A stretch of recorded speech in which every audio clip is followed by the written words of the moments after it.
Malaki ang ngiting nakaukit sa labi ni Lara nang sanaling pumasok siya sa loob. Ang venue ay isang private conference room sa top floor ng isang skyscraper sa Makati.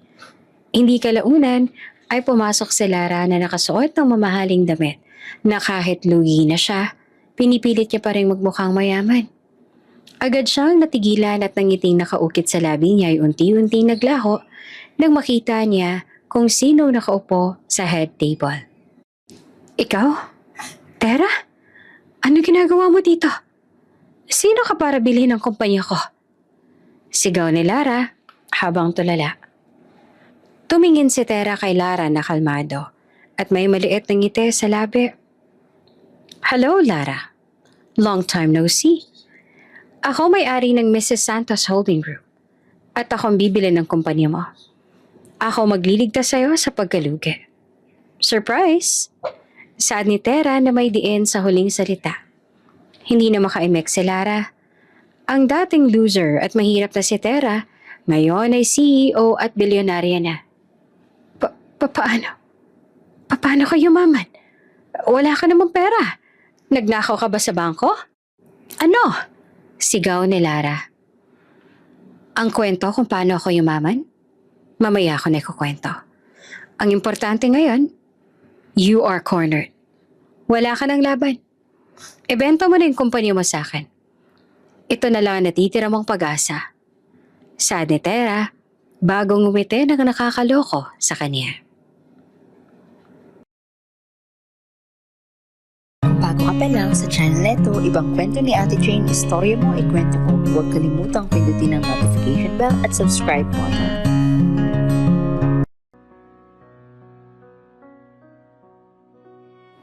Ang bahay ni Tera at Kiko ay hindi malaki, hindi rin maliit.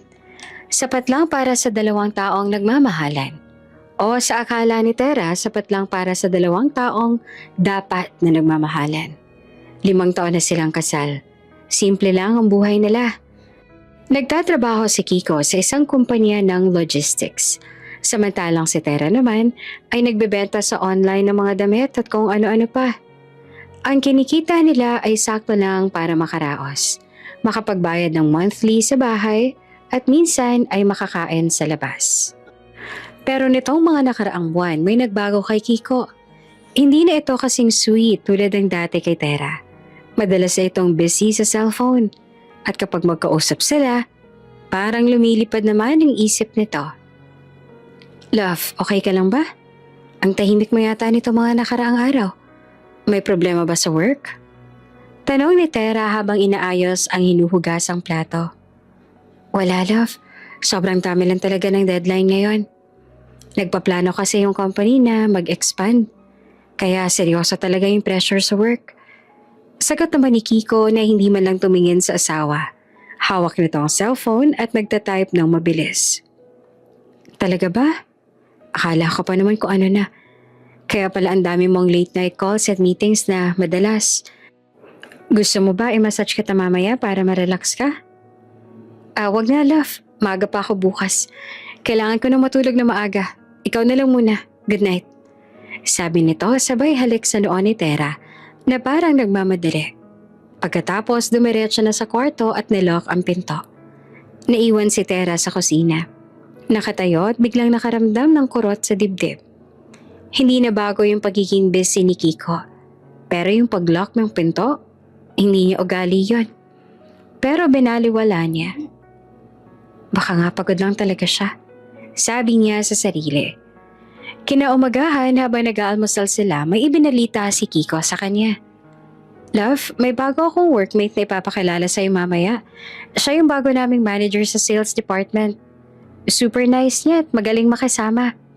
Talaga? Babae o lalaki? Babae. Siya si Lara.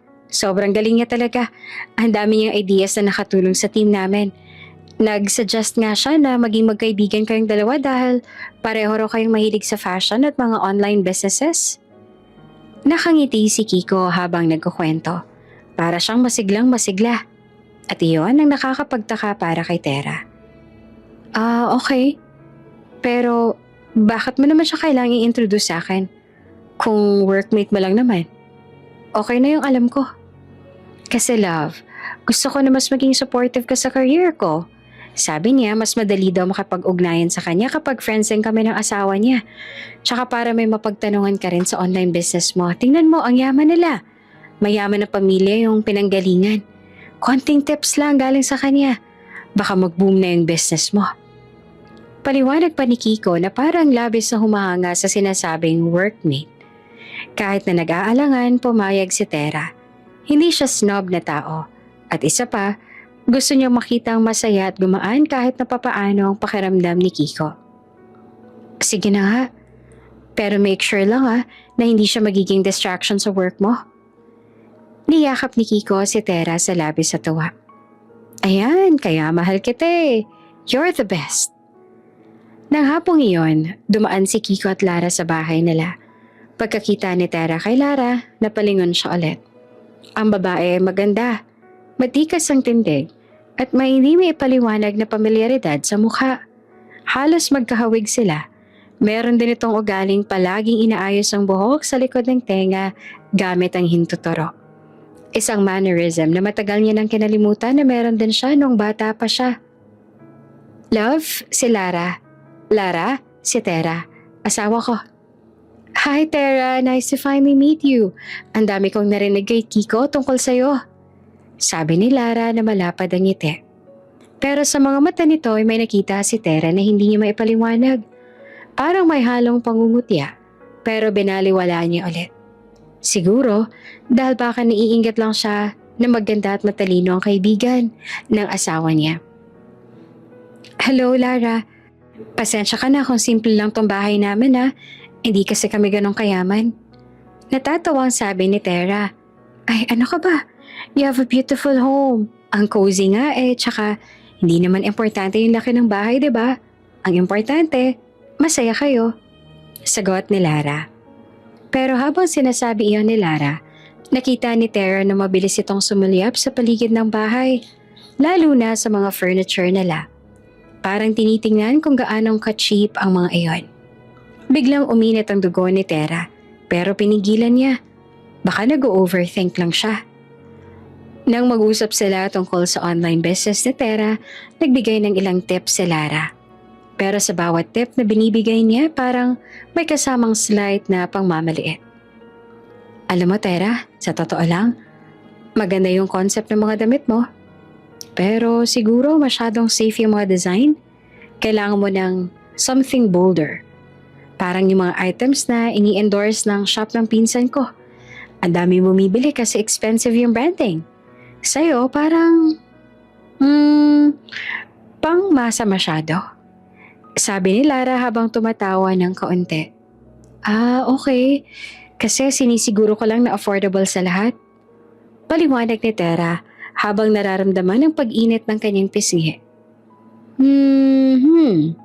Pero minsan kasi mas maganda kung tataasan mo yung value mo, diba? Para ma-attract mo yung mga clients na may kaya. Katulad ng asawa mo, si Kiko. Dapat level up din yung lifestyle niya. Kailangan niya ng asawang supportive sa financial goals niya. Patuloy pa na Lara. Hindi naman na nakaimik si Tera. Hindi niya alam kung friendly advice pa ba yun o pang-iinsulto. Napatingin siya kay Kiko na nakangiti lang. Parang proud sa bawat salitang lumalabas sa bibig ni Lara. Iyon ang simula ng pagiging magkaibigan ni Lara Tera. Madalas na silang magkasama. Sa lunch, sa coffee at minsan, dumadaan pa si Lara sa bahay nila. Madalas kapag wala si Kiko. Ang hindi alam ni Tera, bawat pagbisita ni Lara, may kasama palang misyon na unti-unting sirain yung confidence niya sa sarili. Isang araw habang nagkakape sila sa isang mall, napansin ni Tera na may bago at mamahaling relo si Lara. Wow Lara, ang ganda naman ng relo mo. Brand new ba? Oo, bigay ni Kay. Surprise niya sa akin. Ang ganda diba? Parang ang hindi ako nagsasawang tingnan to Sabi ni Lara habang humahalakak. Biglang napakunot ang noo si Tera. Kay? Sino si Kay? Sino si Kay? Bagong boyfriend mo? Tanong ni Tera na kunwari masigla. Hindi. Family friend lang namin. Actually, sobrang bait niya. Ay, teka. Alam mo, gusto ko sanang i-check yung inventory ko sa shop. Pwede mo ba akong samahan? Biglang pag-iiba ni Lara sa usapan.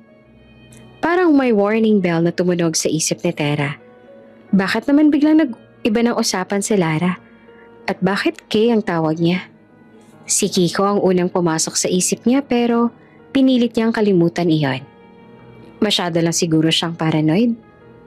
Habang naglalakad sila, ay nakasalubong silang common friend ni Tera na nagtatrabaho sa human resources sa kumpanya ni Kiko. Hi, Tera. Hello. Lara, diba? Kamusta? Magkasama pala kayong dalawa. Akala ko ba totoo yung boss-employee relationship ninyo?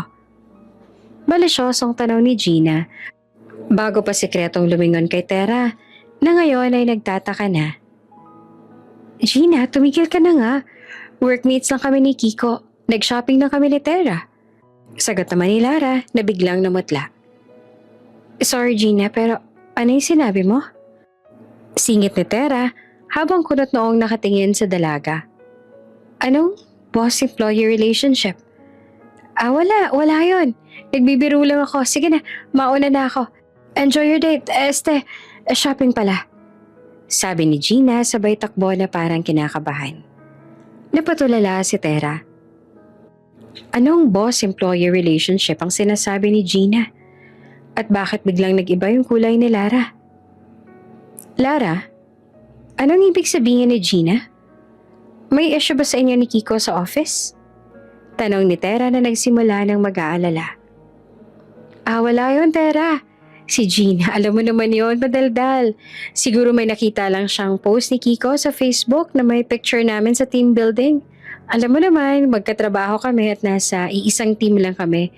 Minsan, inaasar-asar nila na maganda raw yung tandem namin sa work. Paliwanag ni Lara, pero parang nanginginig ang boses. Pinilit ni Tera na maniwala sa paliwanag ni Lara, pero may butas pa rin sa kanyang puso. Naramdaman niya ang lamig ng realization na dahan-dahang gumagapang sa kanyang dibdib. May lihim na itinatago sina Kiko at Lara, at siya, si Tera, ang last na makakaalam. Nagpatuloy sila sa paglalakad pero si Tera lutang na. Wala na siyang pakialam sa mga damit na ipinapakita ni Lara. Tanging mga salita ni Gina at ang paghiba ng kulay ni Lara ang laman ng isip niya. Habang nagpapaliwanag si Lara, napansin niya ang wallpaper sa cellphone ni Lara. Larawan niya iyon, ni Kiko na magkayakap at nakangiti. Hindi ito related sa work. Ang picture ay parang kinuha sa isang restaurant. Biglang nanlambot ang tuhod ni Tera. Ang pamilyar na kurot sa dibdib ay naging matinding kirot. Hindi na siya makahinga. Nagbabanta na ring bumagsak ang luha niya nang dahil sa nakita. Wait lang. May masakit sa tiyan ko. Una na ako ha. Mamaya na lang tayo magkita. Palusot ni Tera na parang mauubusan ng hininga. Nang makalayo si Tera, hindi niya napigilan ng pag-iyak. Parang pinagbagsakan siya ng langit at lupa. Ang babaeng pinakilala sa kanya ng asawa bilang workmate at naging kaibigan niya, kabit pala ng asawa niya. Nang makalayo si Tera, hindi niya na napigilan ang luhang kanina pa nagbabanta. Naghanap siya ng bakanteng upuan sa isang sulok ng mall at doon, tahimik siyang umiyak habang nakatungo. Iniiwasang may makakita sa kanyang kalagayan. Ang image wallpaper ng cellphone ni Lara. Ang yakap ni Kiko sa kanya.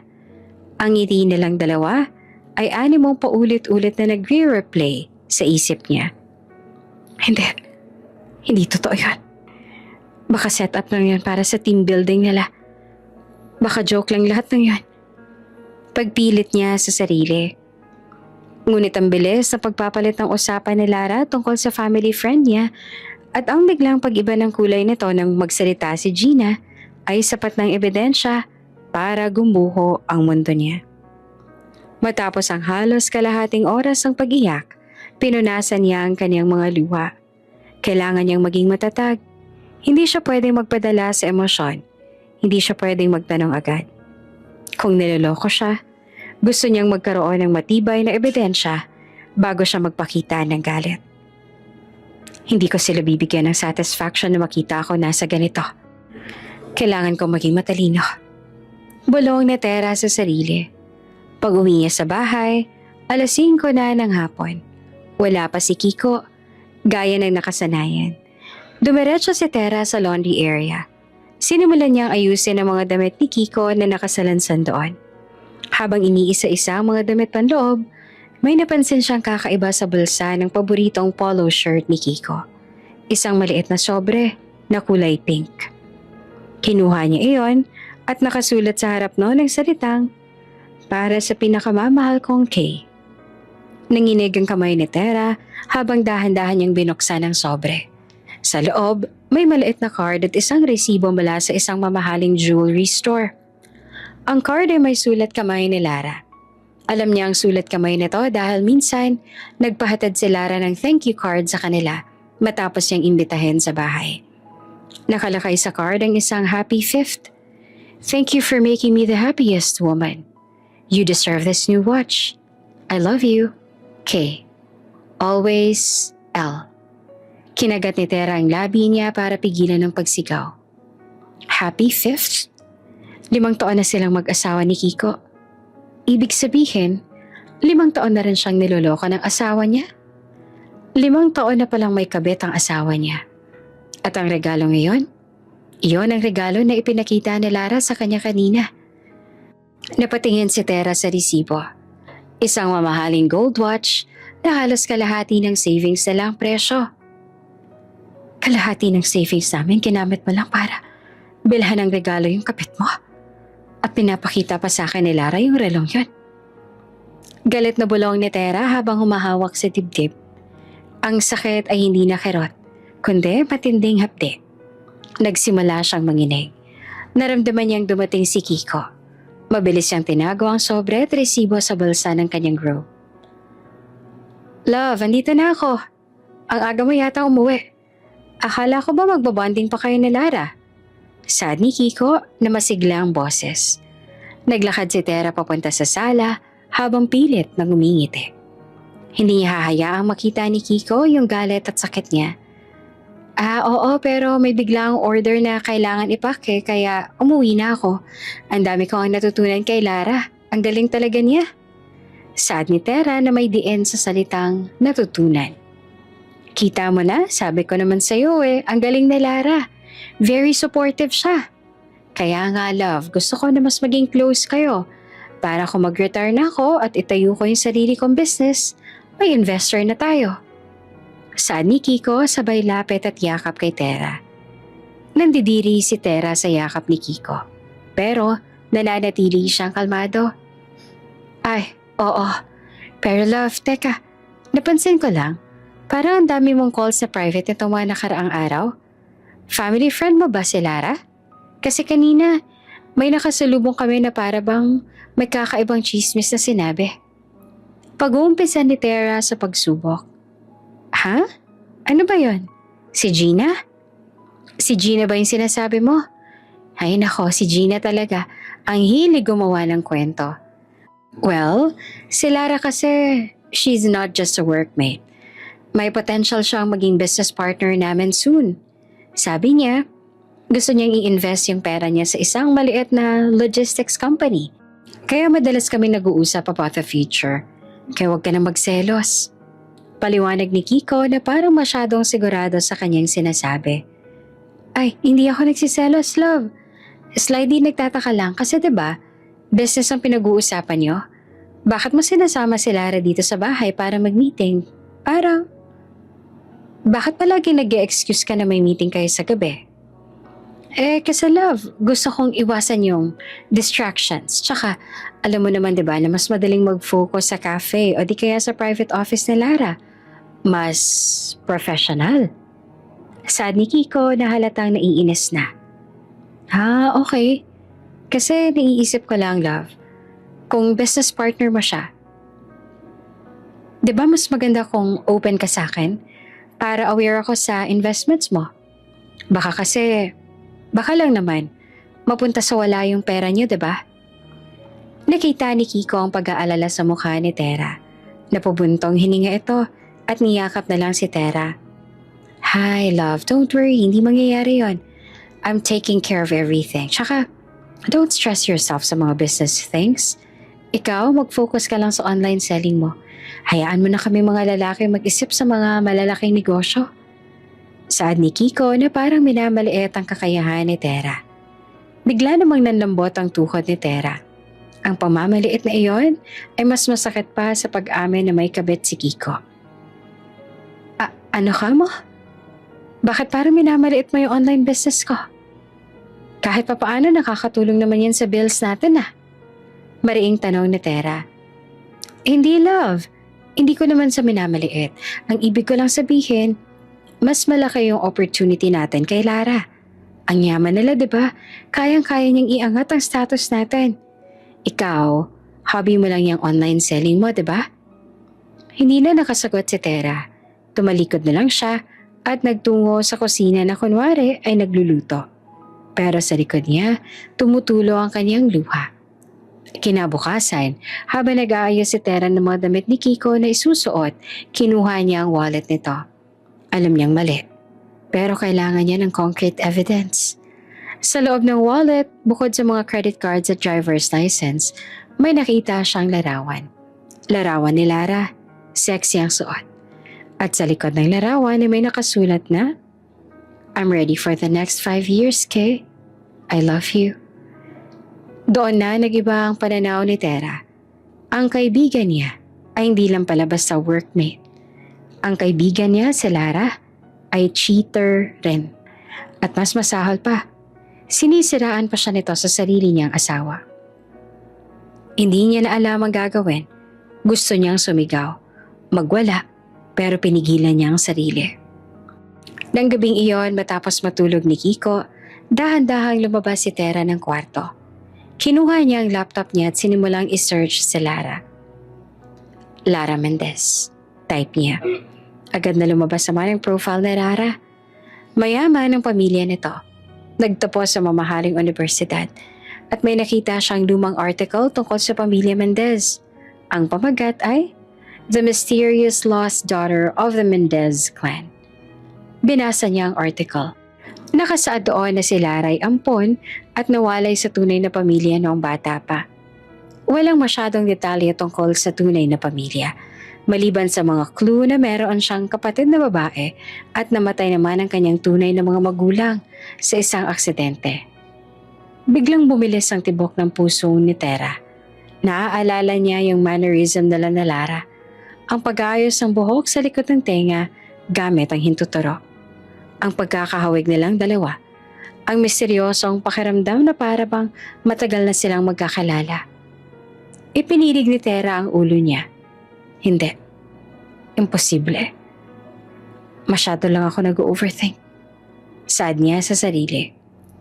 Mula na makita ni Tera ang card at ang larawan ni Lara sa wallet ni Kiko, nagbago ang diskarte niya. Hindi na siya umiyak pa ng mag-iisa. Sa halip, naging silent observer siya. Nagpanggap siyang naniniwala sa bawat kasinungalingan ni Kiko tungkol sa negosyo nila ni Lara. Isang hapon, pumunta si Lara sa bahay nila, gaya na madalas niyang gawin. Nandito si Kiko, naghahanda para sa isang importanteng meeting daw. Love, si Lara andito na. May papaliwanag lang siya sa akin tungkol sa initial investment. Sad ni Kiko na tila nagmamadali. Hi Tera! Ang ganda ng outfit mo ngayon Parang pupunta talaga sa palengke? O, diba, Kiko? Hindi siya marunong mag-ayos pero at least may passion siya sa pagiging housewife. Sad ni Lara na may mapanuksong ngiti. Nakatayo si Tera sa harap na Lara. Nakasuot ng simpleng shirt at jeans na malinis naman. Hindi niya mapigilang makaramdam ng inis sa pangmamaliit ni Lara. Hello, Lara? Actually, hindi ako pupunta sa palengke. Magde-deliver ako ng online orders at thank you nga pala sa compliment mo sa passion ko. Hindi naman kasi lahat ng tao kailangang branded ang suot para lang maging masaya, di ba? Sad pa ni Tera. Kalmado, pero may talim ang boses. Bahagya naman natigilan si Lara bago siya matawa as pagiging seryoso ni Tera. Ay, defensive naman ni Tera. Relax girl, nagbibiro lang ako. Pero speaking of online orders, nakita mo ba yung post ko? Bumili ako ng bag sa Europe. Ang ganda. Limited edition pa. 5,000 lang. Sad na Lara na sinasadyang ipakita ang presyo. Wow, ang galing naman. Sigurado akong bagay na bagay yan sa'yo. Sa shop ko kasi yung best-selling dress ko, 500 lang. Kaya, sorry na lang, hindi ko ma-achieve yung brand mo. Sad ni Tera na pilit nang umingit eh. Love, wag ka na kasi makipagtalo. Alam mo namang mayaman si Lara. Iba yung lifestyle niya. Hayaan mo na lang siya maging kaibigan mo. Sad ni Kiko na parang pinagtatanggol si Lara. Ay, hindi ako nakikipagtalo, love. Nagbabahagi lang ako ng experience ko. At actually, si Lara, nakita ko yung bag na yan. Parang nakita ko na yan sa tiyangge ng Divisoria. Fake ba yan? Tanong ni Tera na nagbabaka sakaling magulat si Lara. Bigla namang nawala ang ngiti ni Lara. Ano? Fake? How dare you? Original yung bag na yan, ano? Binili yan ng business partner ko. Gusto mo ba tawagan ko pa siya para patunayan sa'yo? Nakangiti naman si Kiko bago umiling. Love, wag mo naman biruin sa Lara. Kilala mo naman siyang mayaman talaga, diba? Hindi niya ugaling bumili ng peke. Sad ni Kiko. Habang nag-aaway sila, naramdaman ni Tera ang pag-init ng ulo. Kailangan niyang maging matalino. Hindi siya pwedeng magpadala sa galit. Sorry, Lara. Nagbibiro lang ako. Pero seryoso. Sana makapag-ipon din ako para makabili rin ako ng ganyang bag. Pwede bang humingi ng tips sa'yo? Paano ba makakahanap ng mayamang boyfriend tulad na nagbibigay ng relo sa'yo? Tanong ni Tera na sinadyang banggitin ng relo. Nagkatingin na naman sina Kiko at Lara at pareho silang kinabahan. Ha? Relo? Anong relo yung sinasabi mo? Yung pinakita ko ba sa'yo nung nakaraan? Oh, actually, that's fake. Ipinacheck ko nga yung authenticity nun eh. Kaso sabi, fake nga raw. So, ayun. Ani ni Lara bago tumawa ng pilit. Nako, dapat kasi wag kang magmamadaling bumili. Dapat sa mga authentic store ka talaga bumibili, lalo ng mga ganyan. Kunwaring pangaral ni Kiko kay Lara bago siya pumaling kay Tera na ngayon ay nakataas na ang kilay na nakatingin sa kanila. Love, baka nalito ka lang. Cheap lang yung relo na yan. Stop overthinking, ha? Saad ni Kiko. Okay. Ang dami kasing K sa mundo. Naisip ko lang, baka mayaman talaga yung boyfriend mo na nagbigay sa inyan, diba? Kasi very supportive naman si Kiko sa business mo eh. Baka ma-inspire din siya na maging mayaman din para ma-achieve yung standards mo. Saad ni Tera na pilit tinutukoy ang pangangabit. Hindi na nakaimek si Lara. Napatingin siya kay Kiko na para bang humihingi ng tulong. Tara na, Lara. We're late for the meeting. Love, baka maaga na ako makauwi. Don't wait for me. Saad ni Kiko sabay hila kay Lara palabas. Pagkaalis ang dalawa, bumagsak sa sofa si Tera. Nagsimula na siyang umiyak. Pero iba na yung iyak niya ngayon. Hindi na iyak ng awa, kundi iyak ng galit. Akala pa ninyo tanga ko. Akala nyo hindi ko kayo makuhuli? Tingnan natin kung sino maiiwan sa luhaan. Bulong niya sa sarili. Simula noon, mas lalo lang siyang naghanap ng ebidensya. Ginawa niya yung research kay Lara, hindi lang bilang kabet kundi bilang posibleng nawawalang kapatid. Ginamit niya yung birthday ni Lara, ang details sa article sa Mendez clan, at naghanap siya ng lumang birth certificate nila ng kanyang namatay na mga magulang.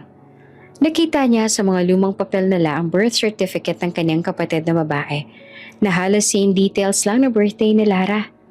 Ang pangalan ng kanyang kapatid ay si Liana, pero ang mukha sa ID ni Lara ay Lara Mendez. Lara at Liana, parang shortened name lang. Hindi ako pwede magkamali. Pero bakit? Bakit niya ginagawa sa akin to kung magkapatid kami? Tanong ni Tera sa sarili. Ang bigat ng damdamin ni Tera ay dumoble. Hindi lang siya niloloko ng asawa kundi pati na rin ang babaeng pinaghihinalaan niyang nawawala niyang kapatid. Isang gabi dumating si Kiko na may amoy ng alak at mamahaling pabango. Love, ang bango naman ng amoy mo. Saan ka galing? Akala ko ba meeting lang? Tanong ni Tera na kalmado. Wala love. Nag-celebrate lang kami ng deal na Lara. Ang galing talaga niya, no? Malaki yung bonus ka rito. Sabi niya, we should celebrate. Dapat isama raw kita. Pero alam mo naman, hindi mo naman ma-appreciate yung mga high-end restaurants sa pinupuntahan namin. Sad ni Kiko na may pagmamaliit sa boses. Bakit love? Ano bang problema sa akin? Bakit parang nahihiya kang isama ako? Asawa mo naman ako. Tanong ni Tera. Love, be realistic. Tingnan mo yung sarili mo. Ang simple mo. Samantalang si Lara medyo sosyal. She's an asset to my career. Ikaw, distraction ka lang. I'm sorry to say this pero kailangan kong i-prioritize yung future natin. And Lara is my future. Sad ni Kiko habang nakadapa sa kama. Nagsimulang kumulo ang dugo ni Tera. Ang lahat ng sakit na nararamdaman niya ay napalitan ng galit. Pero pinigilan niya ang sarili. Okay. Kung yan ang tingin mo, love. Pero sana hindi mo pa rin makalimutan na ako yung legal wife mo. I am the one who stayed with you nung wala ka pang pera. Saad ni Tera. Wala akong pake sa past, love. I'm focusing on the future. Bukas, maghahanap ako ng apartment na malapit sa office. Magsasama muna kami ni Lara. Kailangan ko kasi ng focus sa big project na pinaplano namin . Sad pa ni Kiko. Natigilan si Tera. Parang sinampal siya sa mukha. Pinapalayas na siya. Ano ibig mong sabihin? Ano yung sinasabi mo? Ang ibig kong sabihin, love, you need to take a leave. I can't afford you anymore. You're not good for my image. Hahanapan na lang kita ng bahay na maa-afford para sa'yo. Pero, dito, hindi ka na pwedeng magstay. Sad ni Kiko na hindi malang nag-abalang tumingin kay Tera. Naglakad si Tera palapit sa kama at hinila ang damit ni Kiko. Ano? Pinapalayas mo ba ako? Sa sarili kong bahay? Di ko maintindihan. Bakit? Ano bang problema? Huwag ka na magtanong, love. You know the answer. Si Lara, gustong-gusto kong kasama. Mas maganda siya. Mas matalino. And she can help me reach my goals. Samantalang ikaw, puro ka lang online selling na pang mahirap. Kapareho mo, pareho kayong walang kwenta niyang negosyo mo. Sad pa ni Kiko na pilit na tinutulak palayo si Tera. Ang sakit ni Tera sa dibdib ay hindi niya magawang itago. Bumagsak ang luha ni Tera, pero hindi siya sumigaw. Sige, Kiko. Kung yan ang gusto mo, I can leave. Pero sana tandaan mo na walang sekretong hindi nabubunyag. Magkikita pa tayo. At hindi pa itong huli. Sad ni Tera. Kinabukasan, maaga pa ay umalis na si Kiko. Nag-text lang ito na may early meeting sila ni Lara at darating daw ito sa hapon para kunin ang ilang gamit niya. Naiwan naman si Tera sa bahay na tulala. Inialam kung saan siya magsisimula. Hindi niya alam kung saan siya titira. Kumuha siya ng isang malaking bag at sinimulang ipasok ang mga importanteng gamit niya at ang ilang dokumento. Bandang 12:00 ng tanghali, biglang may kumatok. Nagulat si Tera dahil maaga pa para umuwi si Kiko. Pagbukas niya ng pinto, nakita niya si Lara nakasuot ng mamahaling dress at high heels at may dalang 3 malalaking shopping bag mula sa high-end boutiques. Hi Tera, hindi mo ako ina-expect ano? Sinundo ko lang si Kiko sa office. Naiwan niya raw kasi yung bag niya na kailangan niya sa trip nila. Sad ni Lara na may ngiti na parang nanalo sa loto. Trip? Saan sila pupunta? Tanong ni Tera na nagtataka. Ay, hindi mo alam? Surprise daw yun ni Kiko para sa akin. Sabi niya, kailangan daw namin i-celebrate yung anniversary namin. 5 years, diba? Sa Palawan daw kami. Private villa. Sabi niya, special daw yun, kaya hindi ka pwedeng sumama. Sagot ni Lara na sinasadya ang bawat salita. Para siyang sinaksak sa dibdib. Anniversary nila. 5 taon na nga siyang niloloko ni Kiko. Wow, Ang sweet naman ni Kiko. Hindi ko alam na 5 taon na pala kayong nangangabet. Sana sinabi niyo na lang agad para hindi na ako nagpakatanga. Sad pa ni Tera na pilit at pinatitibay ang sarili. Ngumiti si Lara na nakakaloko sa kanya. Ay, Tera, don't be harsh. Hindi naman pangangabit ang tawag dyan eh. This is real love. Samantalang kayo ni Kiko, casual lang. Tsaka for your information, masaya kaming dalawa. Hindi ka naman kasi marunong magbigay ng satisfaction sa kanya eh. Sad ni Lara bago pumasok sa loob ng bahay na parang walang karapatan si Tera doon. Ano sinasabi mo? Ano bang alam mo sa relasyon namin? Mariing tanong ni Tera. Ang alam ko? Ang alam ko, hindi ka na kailangan ni Kiko. Nakita mo naman yung bahay niya, diba? Maliit na. Cheap pa yung furniture. Ang gusto ni Kiko, lifestyle na maganda. Ako? Mayaman ako. I can give him everything na hindi mo kayang ibigay. Tingnan mo yung damit ko, yung bag ko. You can never afford this. Saad na Lara na tila hinahamon si Tera. Hindi ako nakikipagkompetensya sa kayamanan mo, Lara. Ang pinag-uusapan dito, respeto at loyalty. Meron ka ba nun? Wala ka nun. Saad ni Tera at hindi niya na mapigilang mamasa ang kanyang mga mata. Naglakad si Lara patungo sa display cabinet nila kung saan nakalagay ang mga wedding picture nila ni Kiko. Kinuha niya ang frame at pinagmasdan. Loyalty? Seriously, Tera? Ang loyalty para sa mga taong valuable. Tingnan mo nga yung picture ninyo. Ang pangit mo nung kinasal kayo. Ha? Alam mo, Tera? Hindi ko maintindihan si Kiko kung bakit ikaw pa yung pinakasalan niya. We look almost the same. Pero mas classy ako. Mas may dating. Baka nga iniisip ni Kiko na ipagpalit na lang daw niya ako sa'yo kasi napapagod na siya sa drama mo. Saad ni Lara at bigla niyang binasag ang frame sa sahig. Napatigil si Tera. Galit na galit siya. Pero ang luhang kanina pa pinipigilan niya ay tuluyan ng bumagsak. Bakit mo ginawa yan? Wala kang karapatan. Wala kang karapatang manira ng gamit ko. Sigaw ni Tera. Karapatan? Ano bang pinaglalaban mo? Yung bahay na to? Soon, sa amin na to. Ako magiging may-ari ng lahat ng pinaghirapan ni Kiko. At ikaw, wala ka ng lugar dito.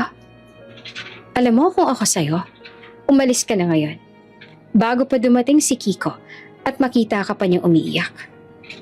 You look so pathetic. Sad ni Lara, sabay abot ng isang sobre kay Tera. Heto, financial help ni Kiko. 10,000 pesos. Pambili mo raw ng lugaw para may makain ka habang naghahanap ka ng trabaho sa malayo sa amin. Dagdag pa ni Lara. Hindi na kinaya ni Tera ang pagmamaliit. Tumulo ang luha niya, pero sa halip na sumagot, dahan-dahan siyang lumapit kay Lara. Lara, sana maging masaya ka. Sana hindi mo makalimutan na may karma. Ang karamang babalik sa'yo. Hindi lang akong sinaktan mo. Sinira mo yung pamilya namin. Yung pagsasama namin ng asawa ko. Saad ni Tera at dahan-dahan niyang kinuha ang sobre. Kukunin ko tong pera na to. Pero hindi para bumili ng lugaw. Kukunin ko to para lang tandaan mo na mas mahal ang babayaran mo sa kasalanan mo. We will meet again. Hindi pa to yung huli. Saad ni Tera habang matapang na nakatingin sa mata ni Lara. Napangiti naman si Lara sa ginawa ni Tera. Whatever, Tera. Ang dramatic mo masyado. Go ahead and leave. Enjoy being poor and alone. Kaming dalawa ni Kiko, kami magiging masaya. Saad na Lara. Kinuha ni Tera ang bag na inihanda niya. Tumalikod at lumabas ang bahay. Hindi na siya lumingon pa. Ayaw niya makita si Lara na nagtatagumpay. Habang naglalakad siya papalayo sa bahay na minsan niyang tinawag na tahanan. Naramdaman niya ang lamig ng mundo. Wala siyang pera. Wala siyang matitirhan. Ang tanging dala niya lang ay isang bag at ang galit na nag-aalab sa puso niya. Doon nagsimula ang paglalakbay ni Tera. Naglalakad siya sa mainit na sikat ng araw. Hindi alam kung saan pupunta. Napadaan siya sa isang parke. Doon siya umupo sa ilalim ng isang puno at doon nilabas niya ang lahat ng sakit. Ang iyak niya ay hindi mahina. Ito ay puno ng hinagpis at pinagsisi sa kanyang sarili kung bakit siya nagpakatanga. Kiko, Lara, magbabayad kayo. Gagawin ko lahat para sirain kayo. Bulong niya sa pagitan ng kanyang pag-iyak. Habang naglalakad si Tera sa isang madilim na eskinita, nakaramdam siya ng gutom at pagod. Napagdesisyon na niyang maghanap ng mumurahing inn para makatulog. Habang naglalakad siya, may nakita siyang kakaiba sa gilid ng dumpster. Isang malaking sako na kulay brown na parang basura. Napaisip si Tera. Marahil ay may recyclable materials ito na pwedeng ibenta para may pambili siya ng pagkain. Dahan-dahan siyang lumapit. Sana, may laman tong kahit anong bagay na pwedeng ibenta. Bulong niya. Hinila niya ang sako. Ang bigat. Hindi kalaunan ay sinubukan niyang buksan ang sako. Nanginginig ang kamay niya habang binubuksan ang sako. Nang sumilip siya sa loob, halos manlaki ang kanyang mga mata. Hindi basura, hindi lata, hindi papel. Ang laman ng sako ay nagliwanag sa dilim. Puro ginto. Nanginginig ang buong katawan ni Tera habang nakatitig sa loob ng sako. Hindi ito ginto na parang alahas lang. Ito ay purong gold bars na nakasalansa ng maayos sa loob ng sako. Ang bigat nito ay halos hindi niya kayang buhatin. Ano to? Panaginip lang ba to? Nasa kalye lang? Paano nangyari to? Bulong niya na halos hindi makahinga. Hinawakan niya ang isang gold bar. Malamig, mabigat at ang kulay ay nagbigay sa kanya ng kakaibang pakiramdam. Hindi lamang ng pag-asa, kundi ng kapangyarihan. Nabalik siya sa realidad nang marinig niya ang tunog ng isang sasakyan na paparating. Kailangan niyang umalis agad. Hindi siya pwedeng mahuli na hawak ang ganito karaming ginto. Baka mapagkamalan pa siyang magnanakaw. Kailangan ko umalis dito. Ngayon na. Sa kabila ng pagod at gutom, nakahanap siya ng lakas. Ginamit niya ang lahat ng kanyang puwersa para kaladkarin ang sako, patungo sa isang abandoned building na hindi kalayuan. Ang sako ay halos sing bigat niya. Bawat hakbang ay parang isang marathon para sa kanya na sobrang bigat ang sako. Nang makarating siya sa loob ng madilim at tahimik na building, ibinagsak niya ang sako. Napaupo siya sa sobrang pagod. Pawis na pawis siya, pero ang sakit at pagod ay napalitan ng excitement at suspense dahil sa mga ginto. Binuksan niyang muli ang sako at sinimulang bilangin ang laman. Merong 100 gold bar sa loob. Bawat bar ay may stamp at serial number. Alam niya na ito ay totoong ginto. At kung tama siya, ang halaga nito ay bilyon-bilyon. Bilyon? Magiging bilyonarya na ako. Hindi ako makapaniwala. Ang Diyos bang nagbigay nito sa akin para makaganti ako? Naalala niya mga salita ni Lara sa kanya. Enjoy being poor and alone. Naalala niyang mukha ni Kiko na puno ng contempt. Hindi ako magiging mahirap at mag-isa. Hindi ako papayag na maliitin niyo na lang ako ng ganito. Sad niya sa sarili. Pero kasabay ng excitement ay hindi niya rin naiwasang mag-alala. Pero kanino kaya to? Hindi to basta nawala lang. May security risk to. Kinuha ni Tera ang kanyang smartphone.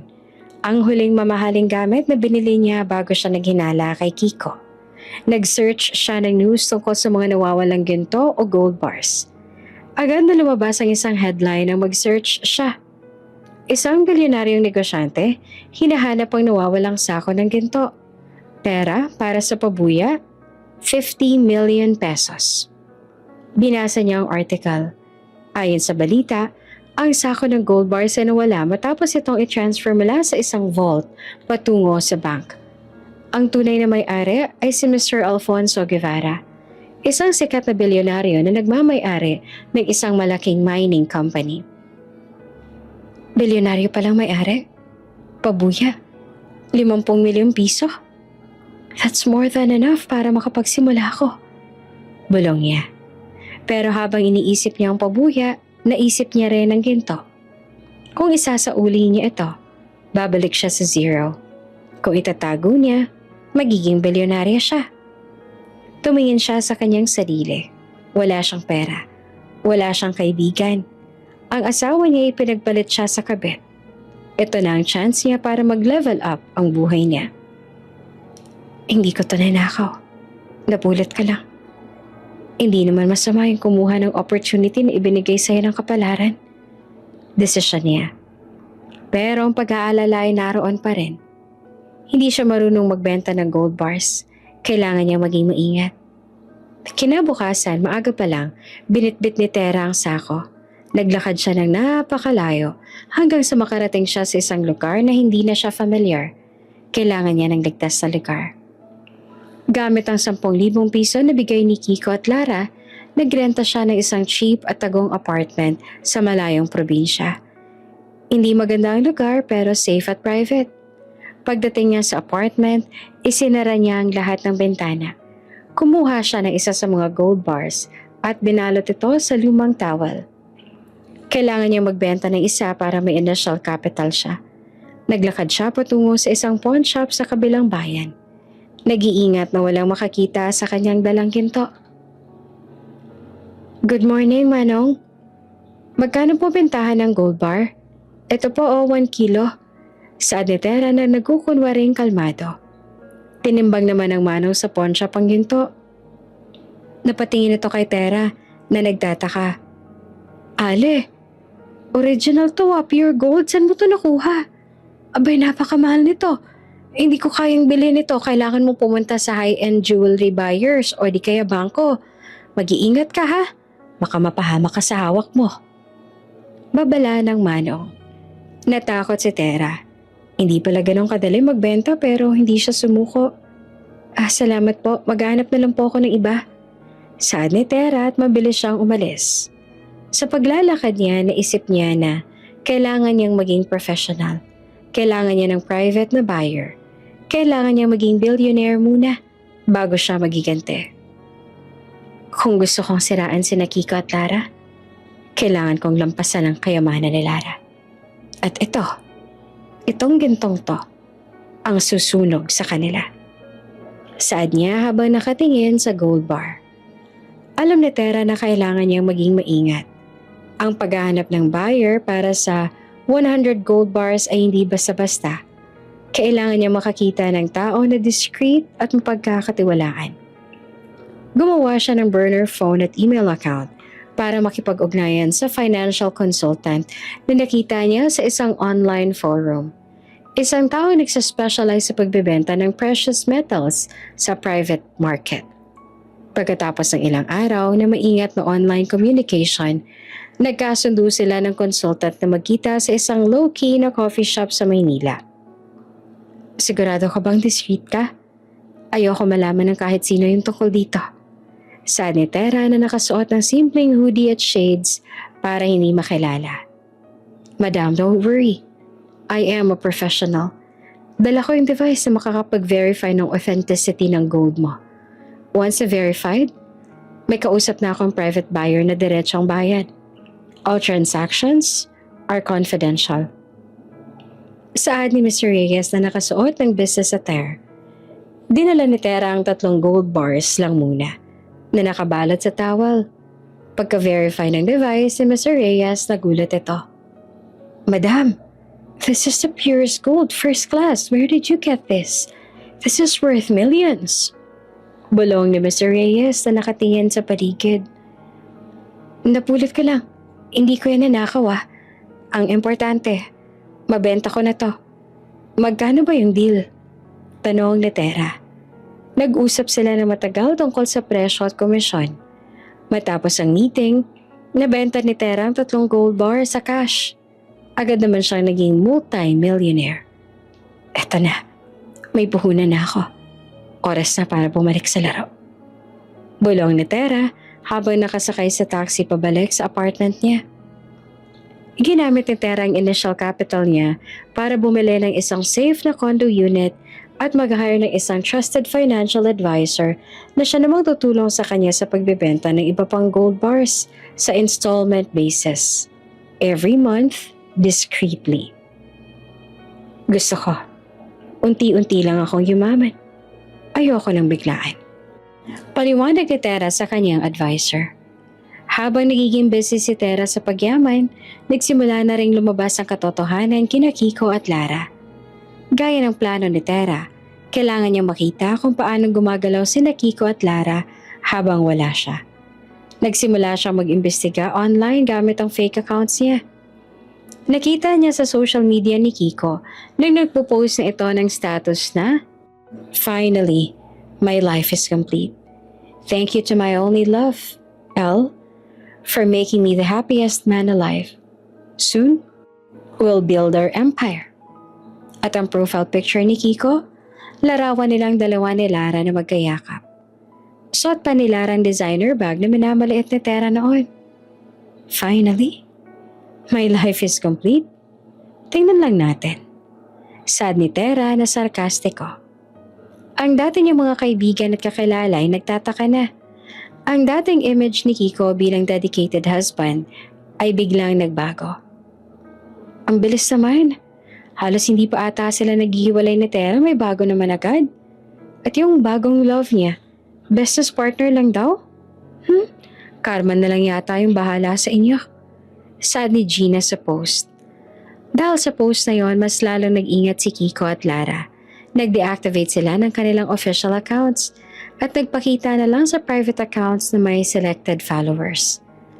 Pero si Tera, advanced na. Nag-hire na siya ng isang private investigator na siyang magmamonitor kina Kiko at Lara, pati na rin sa business na itinatayo nila. Gusto kong malaman mo lahat ng lihim nila, lahat ng transactions si Kiko, at ang business background na Lara. Pati na rin yung personal life na Lara. Gusto kong malaman kung totoong ampon ba talaga siya. Paliwanag ni Tera sa private investigator na nagpakilala lang bilang Mrs. Santos. Madam, walang problema. Gagawin ko po yan. Pero, bakit po importanteng malaman yung history ni Lara? Para lang po ba sa paghihigante? Tanong ni Ben, ang private investigator niya.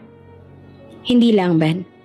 Pakiramdam ko, may malalim akong koneksyon kay Lara. Masyado kami magkahawig. At may mannerism siya na familiar sa akin. Gusto ko lang makonfirm kung siya ba talaga ang matagal ko nang nawawalang kapatid. Paliwanag ni Tera. Biglang nagulat si Ben sa narinig. Ha? Magkapatid?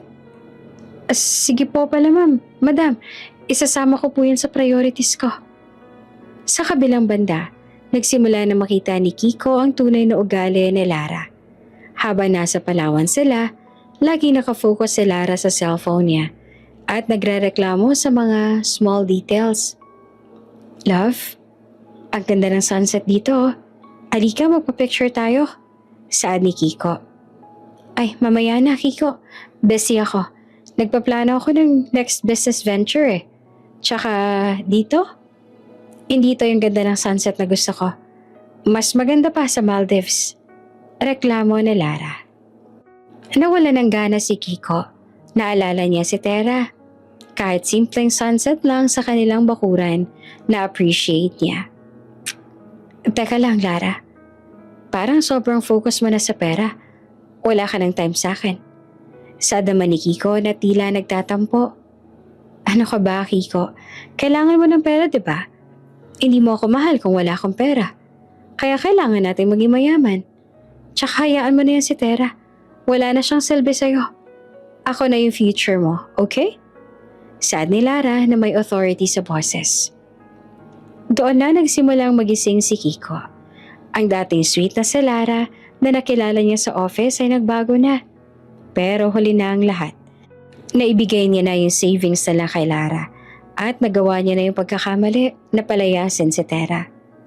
Sa loob ng 6 na buwan, si Tera hindi na yung dating Tera na madaling paiyakin. Nagbago ang kanyang image at naging elegant, business-minded at confident. Patuloy niyang ibinibenta ang mga gold bars niya in batches at ang kanyang yaman ay sobra-sobra na. Nagtayo siya ng isang holding company na nagre-recruit ng mga dating empleyado ni Mr. Alfonso Guevara, ang bilyonaryong may-ari ng ginto na may expertise sa logistics at mining. Ang business na gustong-gusto ni Kiko. Yon ang babagsakin ko. Saad ni Tera sa kanyang sarili. Sa isang meeting kasama ang kanyang financial advisor at private investigator, ipinahayag ni Tera ang kanyang plano. Ben, ano na yung update sa business na Kiko at Lara? Yung logistics company na sinimulan nila? Madam, may problema po sila. Yung business nila ay sobrang dependent sa connections ni Lara. Pero dahil walang experience si Kiko sa management, puro utang na yung company nila. Yung investment na Lara halos naubos na. Yung projected expansion nila, bagsak na rin. Sagot ni Ben. Magaling. Gusto kong saktan sila sa financial aspect. Gawin mo to para sa akin. Gamitin mo yung holding company natin para i-underbid yung kontrata nila sa pinakamalaking client nila.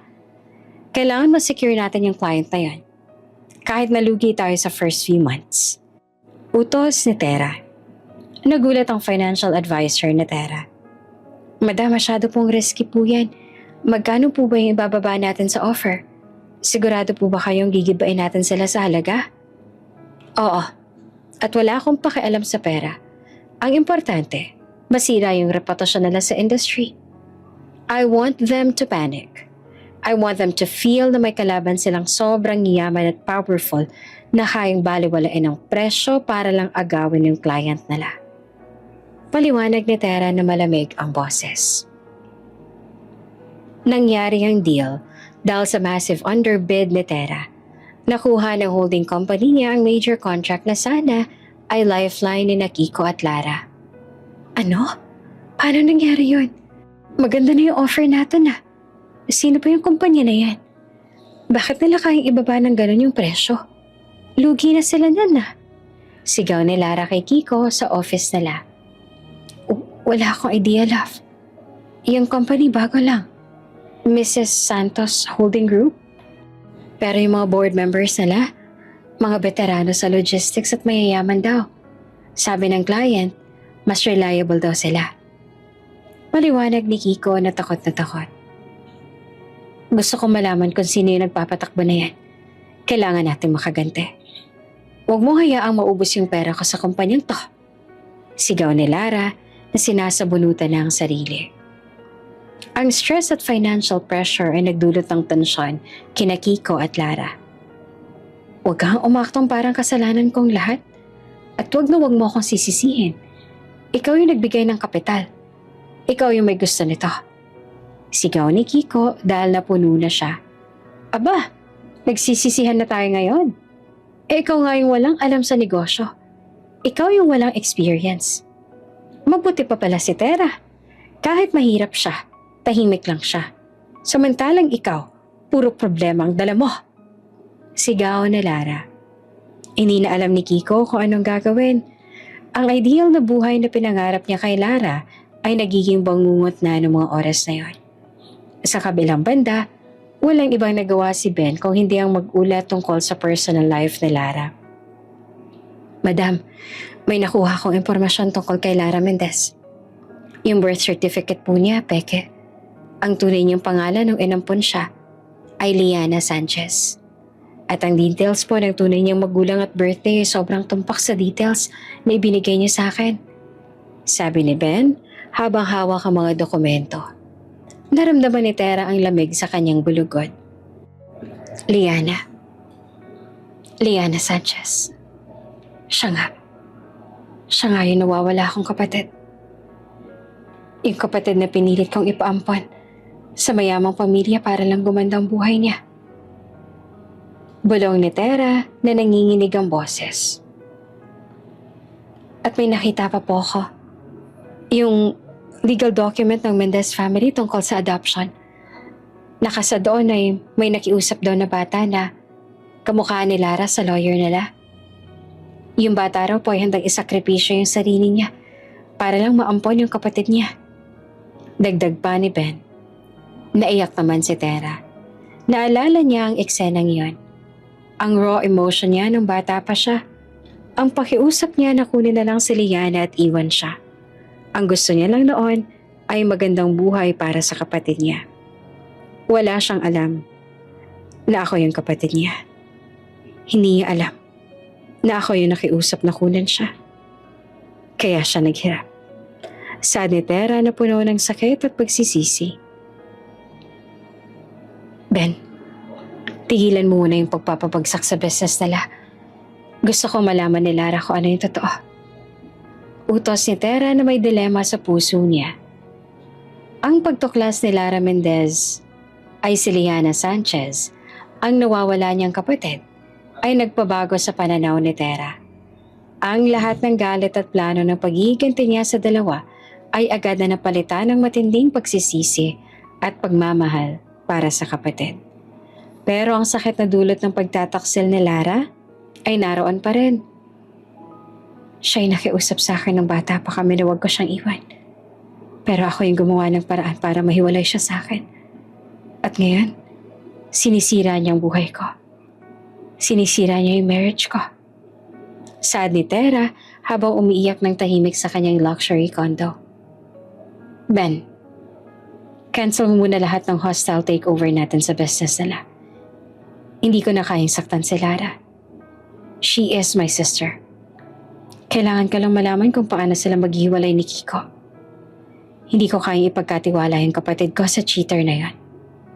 Utos ni Tera. Madam, may good news po ako sa inyo. Hindi na kailangan ng intervention natin. Mas malala pa yung sitwasyon ni Kiko at Lara ngayon. Sad ni Ben. Anong ibig mo sabihin? Tanong ni Tera na nagtataka. Nakuha ko po yung recordings ng pagtatalo nila. Sobrang lala po ng away nila. Dahil po sa financial stress at failure ng business, sobrang stress na po si Lara. Paliwanag ni Ben. Ipinakita ni Ben ang isang video recording na kuha sa office ni Kiko at Lara. Sa video, wala kang silbi, Kiko. Wala kang ginawa kundi sayangin yung investment ko. Bakit ba ikaw yung pinili ko? Mas magaling pa pala yung dating boyfriend ko. At least siya may pera. Sigaw ni Lara habang sinasabunutan si Kiko. Love, calm down. Ginagawa ko naman lahat eh. Hindi ko naman kasalanan na may biglang sumulpot na kumpanya na sumisira sa presyohan natin. At wag na wag mong ipapamukha sa akin na nagsisisi ka dahil kung may dapat magsisi rito, ako yun. Dahil sa'yo, iniwan ko ang asawa ko. Wala na akong babalikan. Sigaw ni Kiko na halatang galit at pagod. Asawa? Huwag mong banggitin sa akin yung cheap na asawa mo. Wala siyang kwenta. Siya ang dahilan kung bakit hindi ka umaangat. Ngayon, umuwi ka na sa dati mong bahay. Ayoko na makita yung mukha mo. Sigaw na Lara. Nang matapos ang video, tumahimik si Tera. Hindi nagalit ang nararamdaman niya, kundi awa. Awa kay Kiko at awa kay Lara. Ganun ba yung buhay niya? Laging stressed at galit. Liana, bakit mo ginagawa yan sa sarili mo?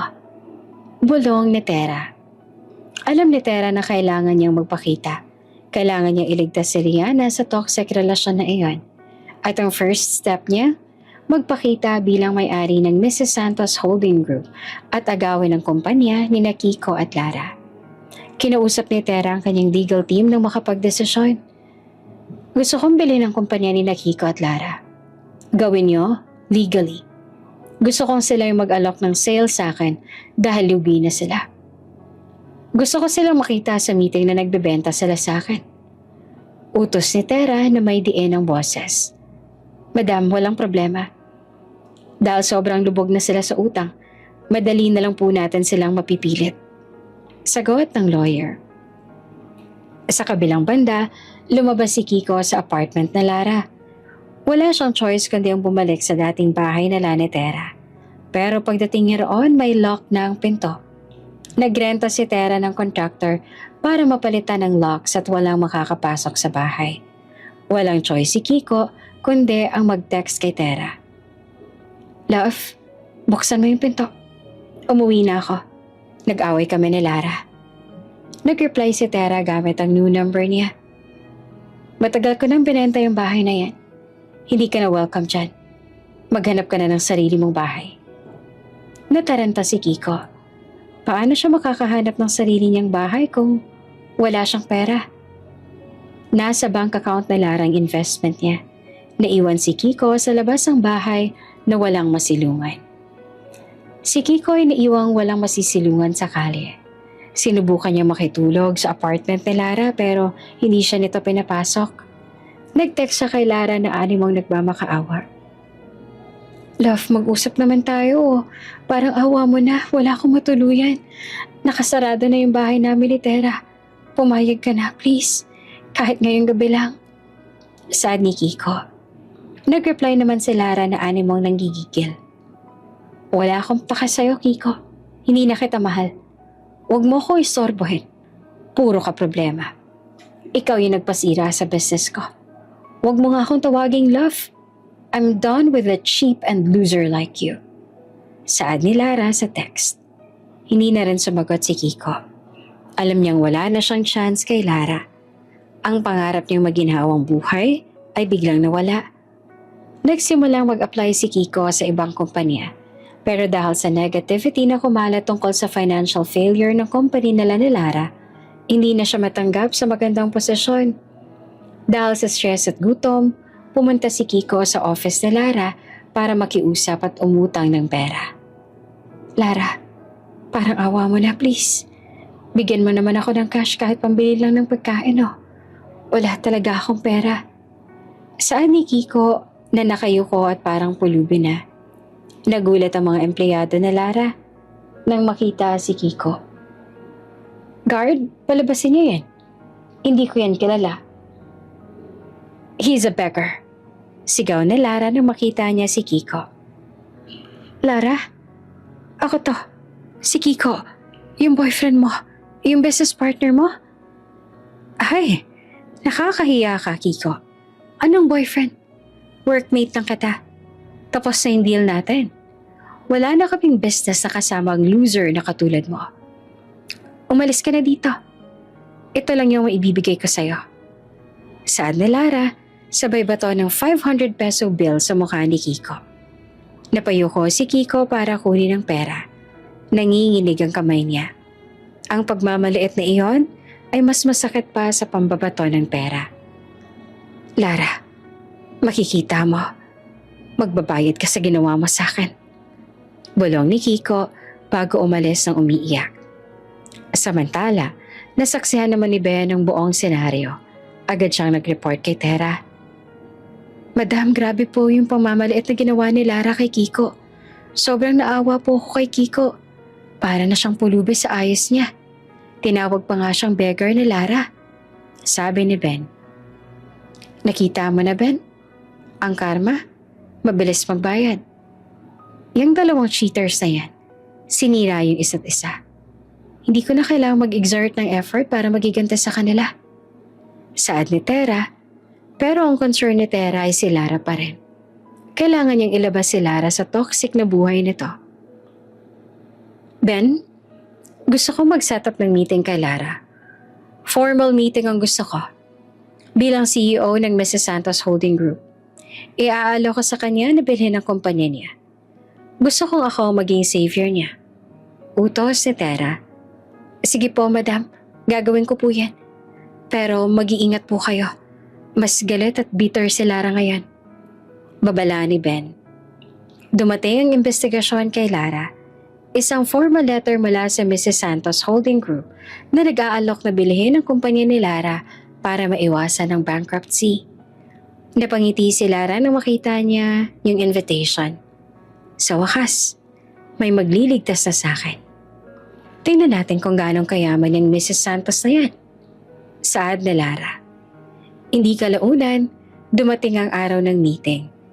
Ang venue ay isang private conference room sa top floor ng isang skyscraper sa Makati. Nakasuot si Tera ng designer suit habang nakatingin sa bintana. Ang kanyang aura ay mapagkumbaba pero makapangyarihan. Pumasok si Lara na nakasuot ng mamahaling damit na kahit lugi na siya, pinilit niya pa rin magmukhang mayaman. Nagulat siya nang makita niya kung sino nakaupo sa head table. Ikaw? Tera? Anong ginagawa mo dito? Sino ka para bilhin ng kumpanya ko? Sigaw ni Lara habang tulala. Tumingin si Tera kay Lara na kalmado at may maliit na ngiti sa labi. Hello, Lara. Long time no see. Ako may-ari ng Mrs. Santos Holding Group at akong bibili ng kumpanya mo. Ako ang magliligtas sa'yo sa pagkalugi. Surprise! Sad ni Tera na may diin sa huling salita. Hindi na makaimik si Lara. Ang dating loser at mahirap na si Tera, ngayon ay CEO at bilyonarya na. Paano? Paano kayo yumaman? Wala ka namang pera. Nagnakaw ka ba sa bangko? Ano? Sigaw na Lara. Ang kwento kung paano ako yumaman? Mamaya ako nakakwento. Ang importante ngayon, you are cornered. Wala ka ng laban. Ibenta mo na yung kumpanya mo sa akin. Ito na lang yung natitirang pag-asa mo. Sad ni Tera bago ngumiti na nakakaloko sa kanya. Nakaupo si Lara sa tapat ni Tera. Ang mukha niya ay animong hindi maipenta. Halo-halong gulat, galit at pagkamangha ang nararamdaman niya. Ang babaeng minaliit niya at pinalaya sa bahay, ngayon ay naglalabas ng offer para bilhin ang palugi niya ng kumpanya. Ano? Seryoso?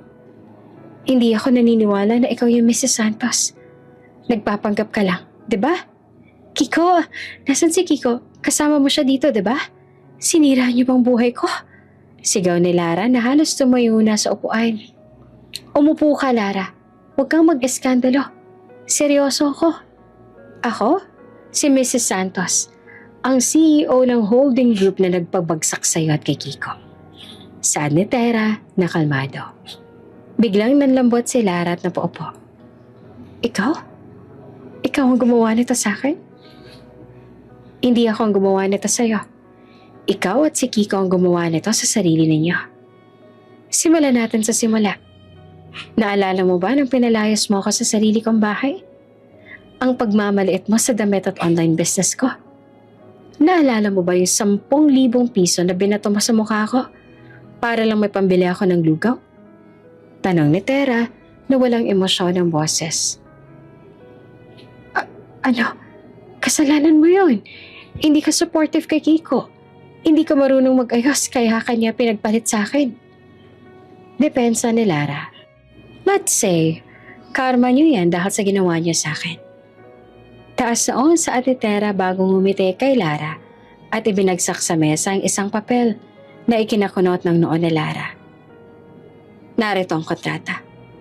Bibilhin ko yung kumpanya mo sa presyo na sapat para makabayad ka sa utang mo. Wala ka na makukuha na profit, pero at least wala kang babayarang utang. Saad ni Tera. Nanginig ang kamay ni Lara habang hawak ang kontrata. Alam niya na huli na siya.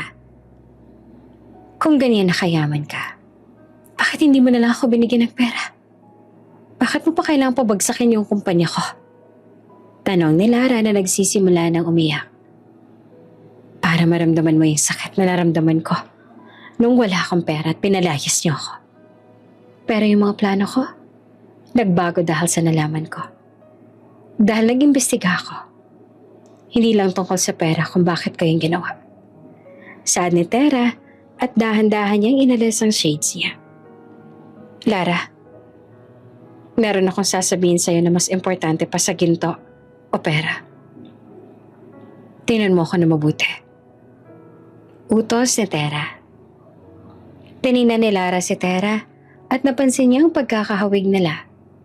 Ang mannerism ni Tera na inaayos ang buhok sa likod ng tenga ay ganon pa rin. Bakit? Ano yan? Gusto mo ba ako maging empleyado mo? Tanong ni Lara na medyo naiinis na. Hindi mo na kailangan yung business na yan. Ang kailangan mo ngayon, katotohanan.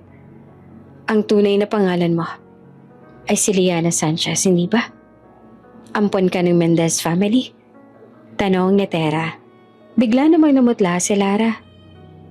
Paano mo nalaman yan? Sino nagsabi sa inyo yan? Alam ko. Alam ko ang lahat. Dahil Liana. Saad ni Tera bago lumabas ang luha sa mata niya. Ako si Tera Sanchez. Ako yung nawawala mong kapatid. Natulala si Lara. Ang dating galit ay napalitan ng gulat. Kapatid? Ang babaeng siniraan niya. Ang asawa ng pamilyang sinira niya. Kapatid niya? Tulalang-tulala si Lara sa narinig. Ang kapatid niya? Ang babaeng pinaramdam niya ng matinding pagmamaliit at kawalan ng halaga ay kapatid niya pala. Nagsisinungaling ka lang. Sinungaling ka. Hindi pwedeng ikaw yung kapatid ko. Bakit? Kung totoo yan, bakit mo sinira yung buhay ko? Sigaw ni Lara na ang luha ay tuloy-tuloy na ang bumabagsak. Tumayo si Tera at lumapit kay Lara. Kalmado pero may bigatang boses. Sinaktan mo rin ako, Lara. Ikaw ang sumira sa kasal ko. Ikaw yung nagpalaya sa akin sa sarili kong bahay. Ginawa ko lahat yon para maramdaman mo yung sakit. Pero yung sakit na nararamdaman ko ngayon, mas masakit pa. Dahil yung kapatid ko, sinira ako. Saad ni Tera na nanginginig ang boses. Kapatid? Hindi ko naaalala na may kapatid ako. Ang alam ko mag-isa lang ako. Ampun nga lang ako, di ba? Walang may gusto sa akin. Meron, Lara, meron. Naaalala mo ba yung kwento na totoo mong pamilya ay namatay sa sunog? May nakaligtas. Tayong dalawa yon. Mahirap lang tayo noon. Hindi natin kayang mabuhay mag-isa. Paliwanag ni Tera bago umupo sa tabi ni Lara. Nung nakita namin na may mayamang pamilya na gustong mag-ampon ng bata, pinakausapan ko sila. Sabi ko, ako na lang yung iwan nila. Wag lang ikaw. Na ikaw na lang yung kunin nila para gumanda ang buhay mo. Saad ni Tera at tuluyan na siyang umiyak. Nagulat si Lara. Ang trauma niya noong bata pa siya ay nagsimulang bumalik. Ang alaala ng isang maliit na babae na nakahawak sa kamay ng lalaki at pinilit siyang iwan ng kapatid niya. Ako, ang nakiusap na huwag mo akong iwan. Hindi ko matandaan yung mukha mo. Pero naaalala ko yung sakit na nararamdaman ko nung iniwan mo ako. Kaya siguro ako naging ganyan kasama. Kasi naramdaman kong walang nagmamahal sa akin. Sigaw ni Lara na halos mag-hysterical. Hindi, Lara. Mali ka. Mahal na mahal kita kung alam mo lang. Kaya ako ginawa yun. Yung pag-iwan ko sa'yo noon, iyon ang pinakamalaking sakripisyo na ginawa ko. Gusto ko lang makita kang masaya at mayaman. Paliwanag ni Tera bago niyakap si Lara. Nung unay nagpumiglas pa si Lara, pero sa huli, yumakap siya kay Tera. At doon nilabas nila ang lahat ng sakit at hinagpes na dala nila sa loob ng napakaraming taon. Patawarin mo ako, ate. Patawarin mo ako sa lahat ng ginawa ko sa'yo. Masama-sama ako. Nagselos ako sa'yo. Ang hina-hina mo noon. Gusto kong ipakita kay Kiko na mas maganda ako sa'yo. Pero hindi ko alam na ikaw pala yung kapatid ko. Iyak na Lara. Shh, huwag ka nang umiyak, Liana. Nagkamali tayong pareho. Huwag na nating sisihin ang isa't isa. Ang importante ay nagkita tayo ulit. Saad ni Tera habang hinahaplos ang likod ni Lara. Matapos ang matinding iyakan, umupo sila at nag-usap ng mahinahon. Ikinuwento ni Tera ang tungkol sa ginto at kung paano siyang yumaman. At ang ginto na yon ay naging tulay ko para makaganti. Pero ang pinaka-importante, iyon ang naging tulay para makita kita ulit. Saad ni Tera. Gusto ko nang iwan si Kiko, ate. Hindi ko na siya mahal. Gusto ko lang makita kang bumagsak noon. Hindi ko naman talaga alam na ako pala yung babagsak ngayon. Saad ni Lara na halatang sincere. Iwanan mo siya, Lara. Iwanan mo siya. Huwag mo nang babalikan yung lalaking yan. Cheater siya at hindi siya karapat-dapat para sa'yo. Utos ni Tera.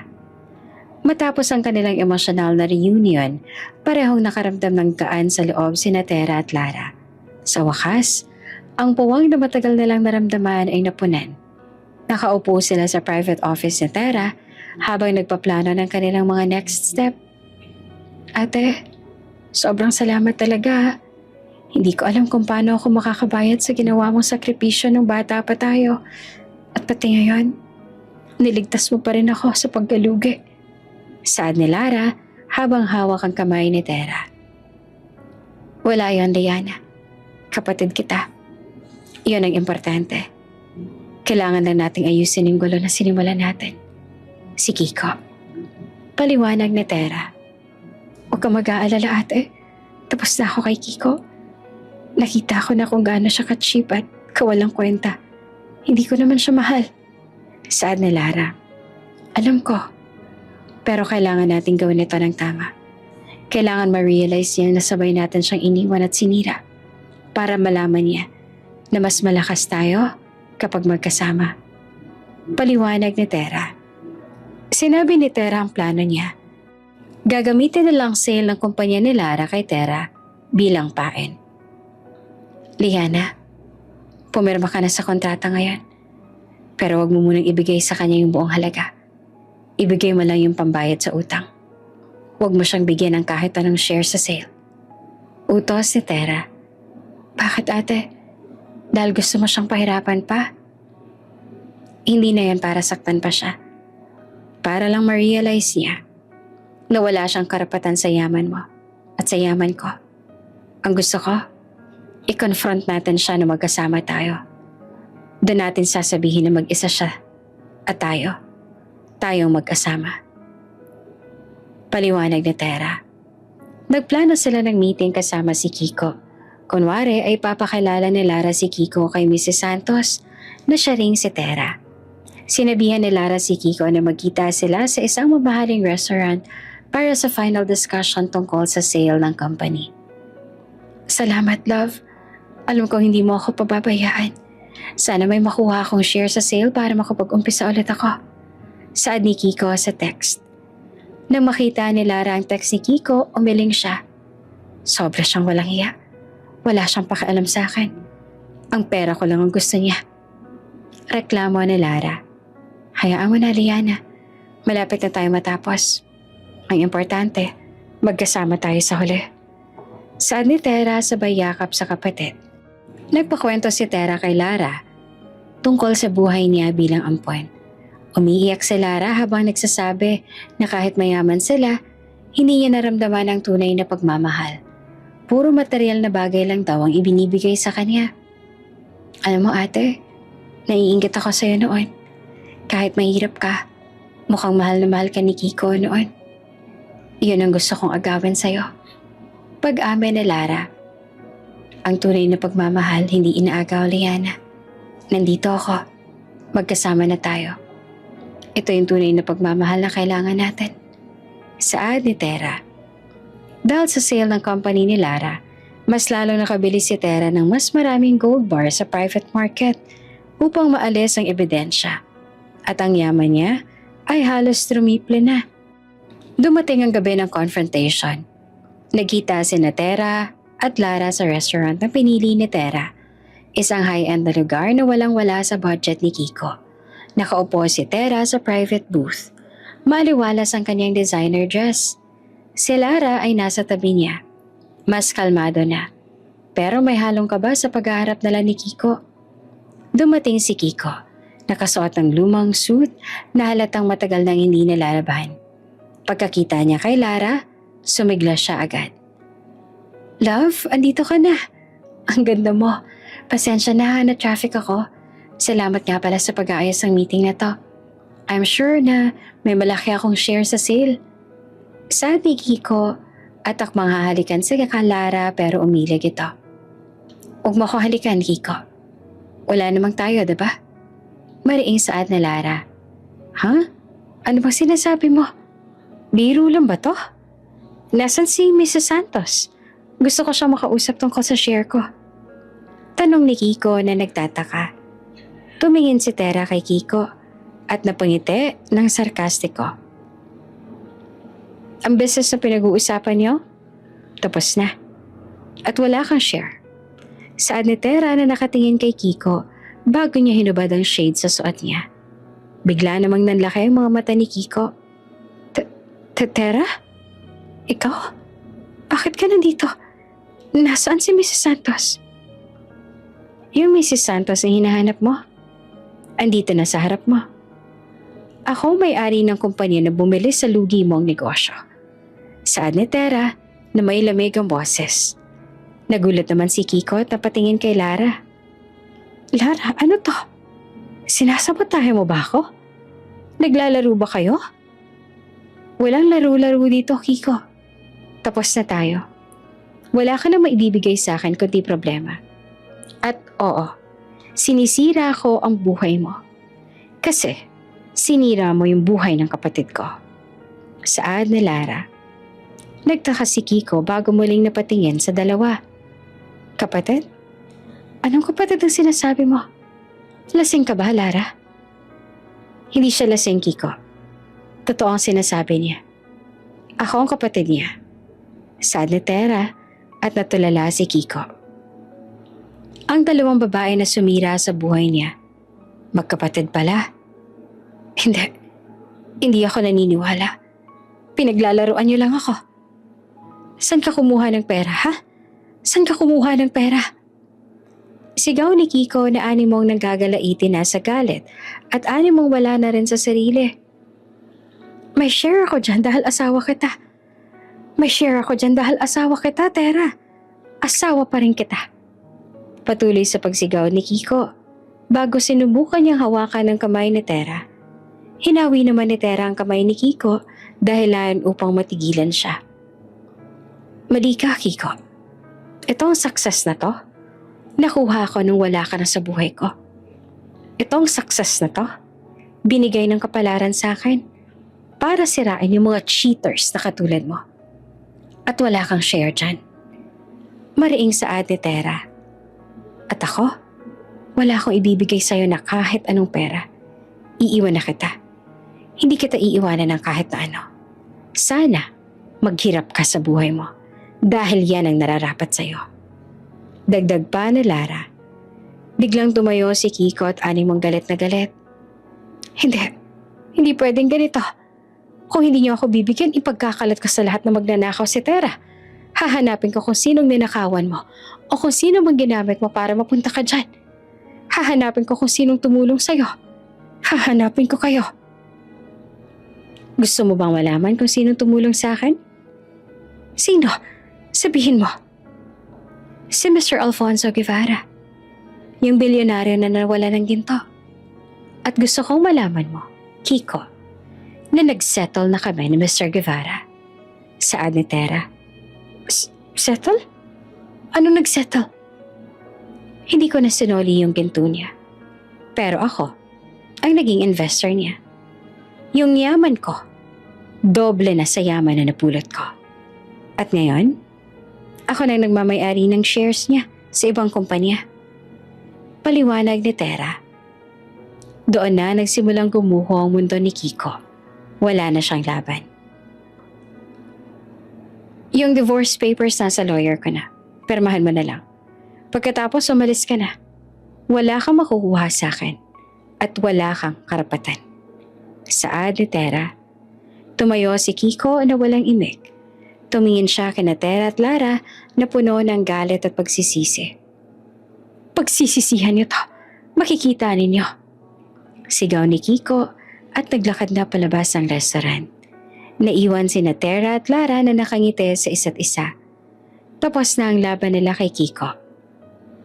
We did it, ate. Nawala na siya sa buhay natin. Oo, Liana. Wala na. Ngayon, umpisa na natin yung tunay na buhay natin bilang magkapatid. Saad ni Tera at niyakap niya ulit sa Lara. Matapos umalis si Kiko sa restaurant, nag-iwan iyon ng matinding tensyon sa hangin. Pero nagtagumpay sina Tera at Lara na palayasin siya sa kanilang mga buhay. Nakangiti si Lara habang nakatingin kay Tera.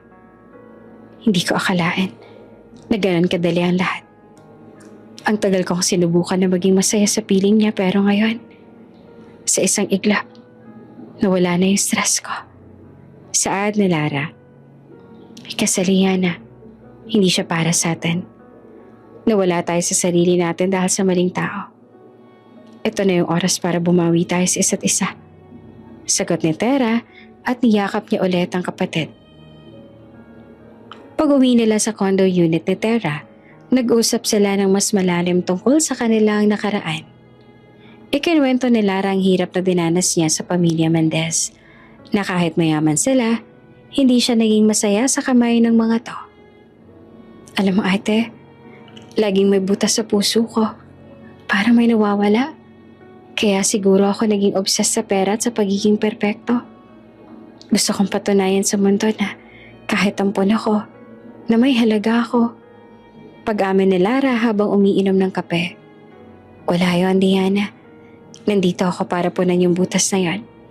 At ngayon, magkasama na tayo. Hindi na natin kailangang magpanggap. Tayo na lang. Saad ni Tera. Nagdesisyon sina Tera at Lara na magtayo ng business ng magkasama. Dahil sa logistics experience ni Lara at financial power ni Tera, nagtayo sila ng isang charity foundation at logistics company na nagfo-focus sa pagtulong sa mga bata na nawalay sa pamilya. Gusto kong gamitin yung yaman natin para sa tama, Liana. Gusto kong walang bata na makakaranas ng sakit na dinanas natin. Paliwanag ni Tera. Gagawin natin yan, ate. Ang ganda ng plano mo. Tsaka, gusto kong mag-resign na sa Mendez Holding Group. Wala na akong pakialam sa yaman nila. Mas gusto kong kasama ka at gumawa ng mabuti. Desisyon ni Lara. Pagkatapos ng lahat, muli nag-report si Ben tungkol sa mga kaganapan ni Kiko sa buhay. Madam, may nahanap akong bahay ni Kiko. Sa kalsada na siya natutulog. Wala siyang pera. Yung mga kaibigan niya lumalayo na sa kanya dahil sa skandal ng company ninyo. Saad ni Ben. Hayaan mo na siya, Ben. Huwag na nating abalahin pa yung sarili natin sa kanya. Ang importante, nagbayad na siya sa kasalanan niya. Mag-focus na tayo sa future. Utos ni Tera. Nagpatuloy sila Tera at Lara sa pagpaplano. Ang kanilang sisterhood ay mas tumibay dahil sa hirap na dinanas nila. Ang pagkakahawig nila ay hindi na naging basehan ng selos, kundi ng pagkakaisa. Alam mo, Liana, noong una, galit ako sa mannerism mo na pag-aayos ng buhok. Naiinis ako kasi parang ginagaya mo ako. Pero ngayon gusto ko na. Kasi yan ang palatandaan natin na magkapatid tayo. Saad ni Tera na nakangiti. Niyakap ni Lara si Tera na natatawa naman itong ginantihan. Salamat ate. Salamat sa lahat. Hindi ko nahahayaang mawala ka pa sa buhay ko. Saad ni Lara. Mabilis ang naging paglago ni Mrs. Santos Holding Group na binago ang pangalan at ginawang Liana Tera Foundation and Logistics. Sa tulong ng mga resource mula sa Gold Bar si Tera at ang expertise na Lara sa logistics. Isang taon matapos ang kanilang reconciliation, nasa top na ang kanilang foundation sa buong bansa. Dahil sa massive funding mula sa mga investment ni Tera, nagawa nilang bumili ng luma at malalaking building sa gitna ng Maynila at ginawa nila itong state-of-the-art na training center at headquarters. Sa isang press conference, ipinakilala ni Tera at Lara ang kanilang new project. Ms. Sanchez, sobrang bilis ng pag-angat ng foundation ninyo. May nagbabalita na may nag-e-inject ng malaking fund sa inyo? Sino po bang tunay na may-ari ng kayamanan na yan? Tanong ng reporter. Nakangiting tumingin naman si Tera kay Lara. Walang ibang nagmamay-ari ng kayamanan na yan, kundi kaming dalawa ng kapatid ko. Ang yaman namin ay bunga ng pagkakaisa at pagmamahalan sa isa't isa. Hindi ito galing sa paninira o pangangabit.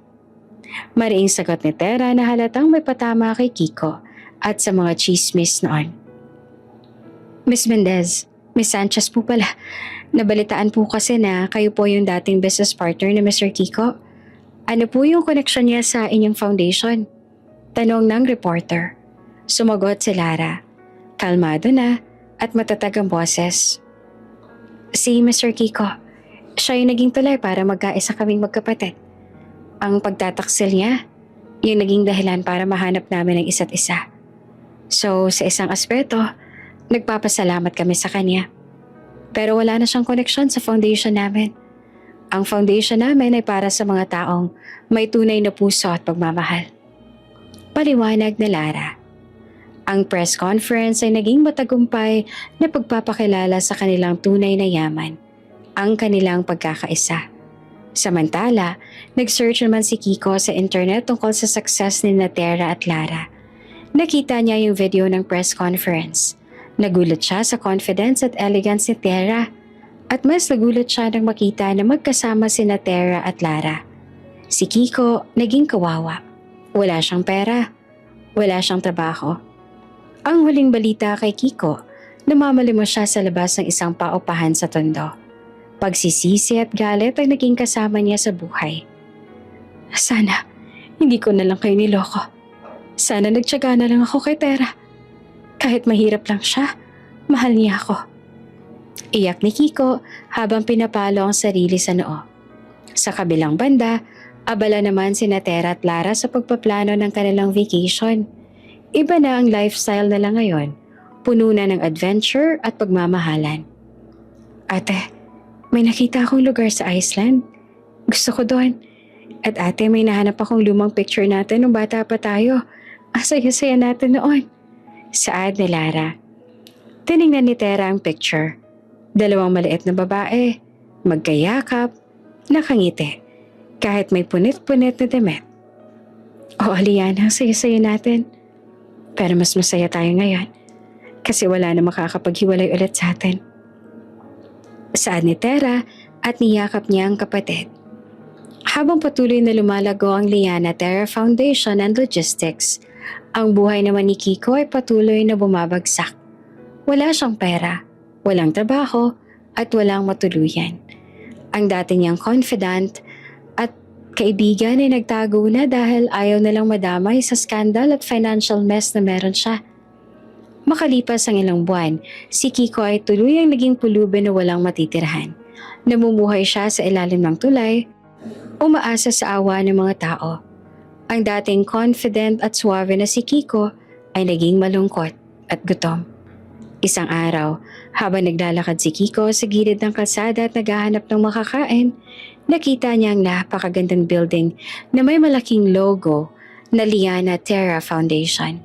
Naalala niya yung press conference at ang pagtatagumpay ng dating asawa niya at ng dating kabit niya. Hindi pwedeng ganito. Dapat akin ang kayamanan na yan. Dapat kasama ako sa tagumpay na yan.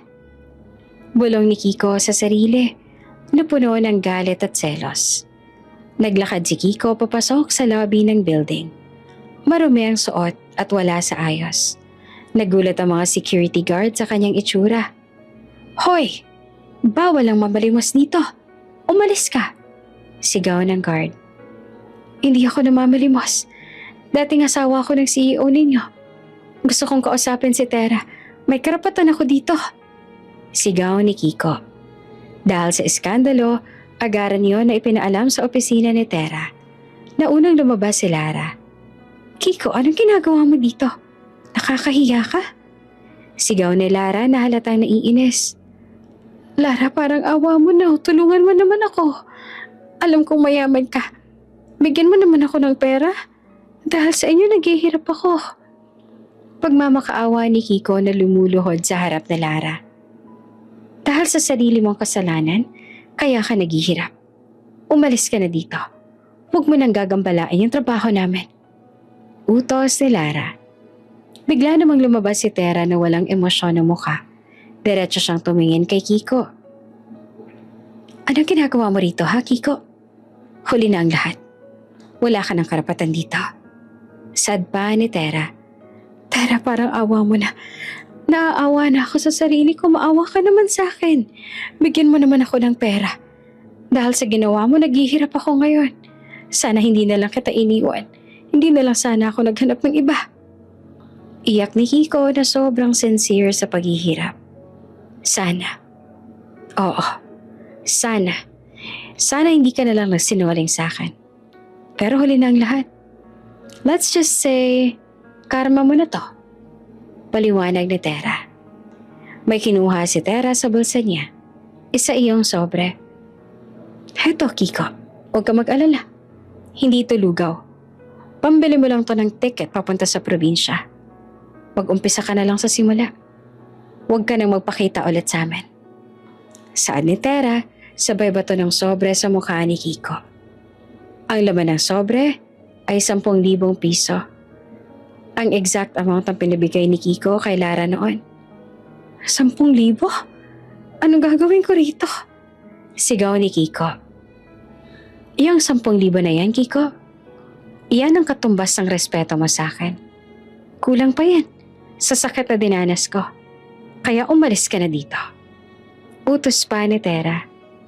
Doon na nagsimulang umiyak si Kiko. Hindi dahil sa pagmamahal, kundi dahil sa pagbagsak niya. Kinuha niya ang sobre at umalis ng building. Lumipas ang 5 taon, ang Liana Terra Foundation and Logistics ay hindi na lang isang local success story. Ito ay naging isang multinational organization. Sina Tera at Lara ay kinilala na bilang businesswomen na may puso. Ang kanilang foundation ay nakapagpabalik ng daan-daang mga bata sa kanilang tunay na pamilya at nakapagpatatag ng mga educational centers sa iba't ibang bansa. Ang dating kasakiman ni Lara ay napalitan ng katapatan at pagmamalasakit.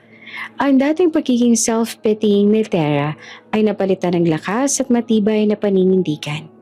Isang hapon, nakaupo si Tera at Lara sa balcony ng private villa nila sa Tagaytay. Nagkukwentuhan sila habang pinapanood yung sunset. Ate, naalala mo pa ba yung naglalakad ka sa eskinita? Umiiyak ka tapos bigla mo napulot yung ginto. Oo, Liana. Yung ginto na yun ay naging simula ng pagbabago ng buhay ko. Pero mas naaalala ko yung pakiramdam ko nung makita kita sa office na umiiyak, tsaka nagagalit. Doon ko naramdaman na hindi ko kaya nasaktan yung kapatid ko. Saad ni Tera. Salamat at hindi ka nagpadala sa galit mo, ate. Yung pagmamahal mo sa akin, yun ang nagligtas sa akin sa kasamaan. Sabi ni Lara at niyakap niya si Tera. Hindi kalaunan, lumabas na yung balita tungkol kay Kiko. Siya ay nagtatrabaho na ngayon bilang utility worker sa isang maliit na probinsya. Nagsisisi siya sa kanyang mga kasalanan at ginagamit niya ang natitirang lakas para bumangon sa buhay nang walang koneksyon sa yaman ni Tera at Lara. May natanggap na text message si Tera mula sa kanyang dating legal assistant. Ito ay galing kay Kiko. Wala akong gustong kunin sa'yo. Gusto ko lang magsabi sa'yo ng salamat. Salamat sa pagturo sa akin ng leksyon at patawarin ninyo ako sa lahat ng sakit na dinulot ko sa inyo. Masaya ako sa narating ninyong dalawa. Saad ni Kiko sa text. Napangiti namang pinakita ni Tera ang text kay Lara. Mukhang tapos na talaga yung laban. Mukhang okay na siya. Sabi ni Lara dahilan upang mapangiti si Tera bago niya muling niyakap ang kapatid. Ilang taon pa ang lumipas, ang foundation nila ay naging isa sa pinakamalaking philanthropic organization sa Asia. Ang sisterhood ni Tera at Lara ay hindi lang business partnership.